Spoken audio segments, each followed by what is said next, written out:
Nightly greetings, one and all. Denise Osorio here, homegrown and glad to bring you PTV News now. Tops on our news leaderboard tonight.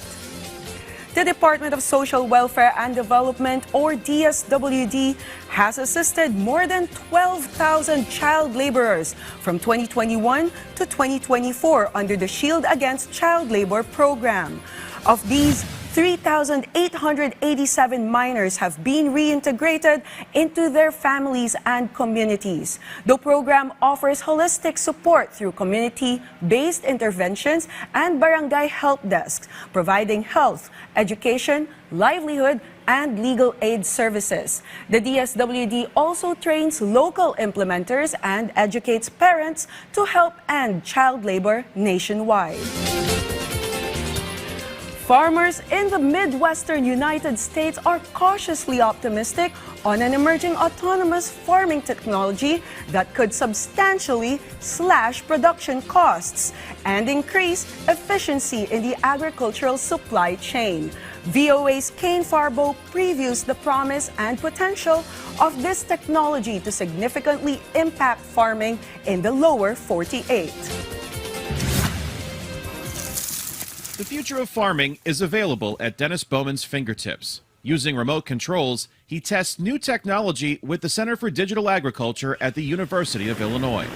An aerial drone fertilizer sprayer and automated robotic seeder are just two of the tools in the agricultural arsenal he regularly demonstrates to farmers. Convincing farmers to use them is another matter. There is concern about the technology, and there's a lot of interest if you can show that it satisfies a need. For Illinois farmer Brian Corkle, who operates his farm either by himself or with labor that mostly comes from his own family, the need is clear. And that would be a huge asset to an operation that's labor shorted. Being able to use a drone to spray fertilizer over his crops or an automated robotic vehicle to spread cover crop seeds, in this case cereal rye, between his rows of corn, can cut down on the time he spends performing these tasks himself. Yet despite the promise, Corkle hasn't adopted the technology. Some of it is the cost. Even though it's autonomous, you still have to have someone that's monitoring it. But Bowman says integrating the autonomous technology with emerging artificial intelligence could be the key to winning over farmers like Corkle. And so one of the promises of AI is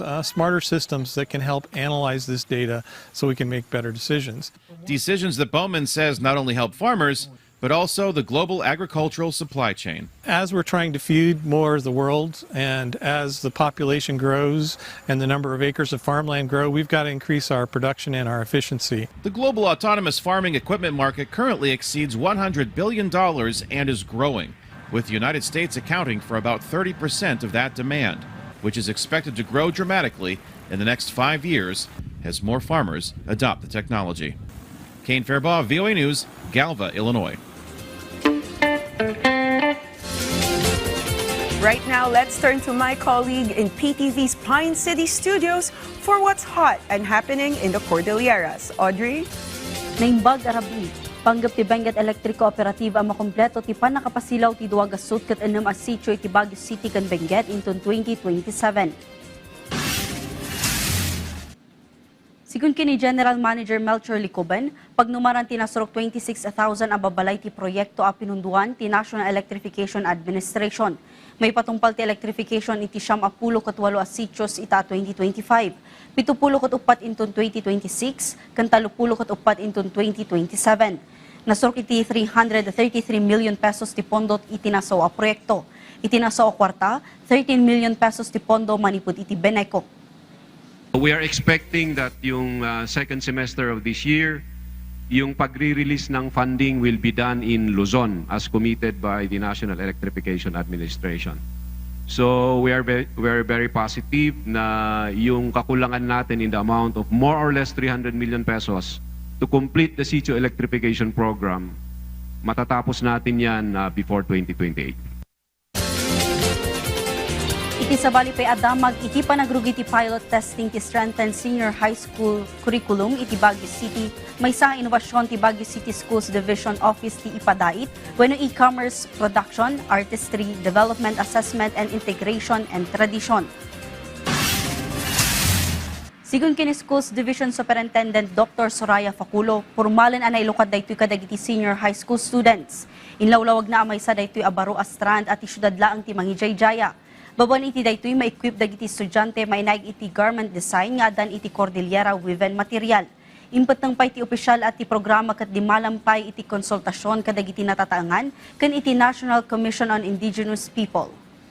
Na sana sa strengthened senior high school curriculum ay we are asking also our regional office na idagdag yon as part of the electives para tuloy-tuloy yon. Actually, nasimulan natin yung design na component niya because it's part of the TVL. So yung ibang other components, siya yung formalized na i-roll out natin ngayong school year. Dagiti damdamag manipud iti PTV Cordillera, siya ni Audrey Villana, na Imbag Arabi. Many thanks, Audrey. And with that, we've come to the end of our show tonight. Join us again tomorrow for another twin bill of breaking stories here and abroad in the afternoon and evening. And make us your daily habit for stories you can count on, news you can trust. Denise Osorio here, wishing you a restful night ahead. And thank you for watching PTV News Now.